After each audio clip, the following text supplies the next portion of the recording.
रहमान रहीम। ना समझ छोटे बच्चे को मस्जिद में लाना कैसा और इसे बड़े आदमियों की सफ में खड़ा करना कैसा।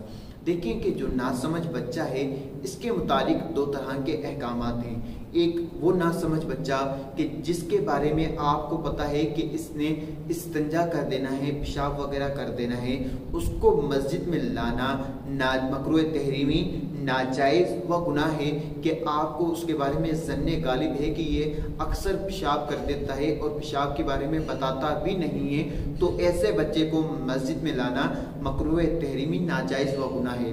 और दूसरा बच्चा वो है कि जिसके बारे में आपको पता है कि ये पेशाब नहीं करता, अब ऐसे बच्चे को मस्जिद में लाना मकरूह तंज़ीही है, इसमें गुनाह नहीं है लेकिन मकरूह तंज़ीही है। और जो बच्चा है अगर वो ऐसा बच्चा है कि नासमझ है और उसे कुरान पाक या नमाज के हवाले से नहीं पता कि नमाज में क्या क्या करते हैं, नमाज में क्या पढ़ते हैं और क्या नहीं पढ़ते, अब ऐसे बच्चे को पहली सफ में या बड़ों की सफ में खड़ा करना, इससे कताए सफ यानी सफ को तोड़ना लाजिम आएगा।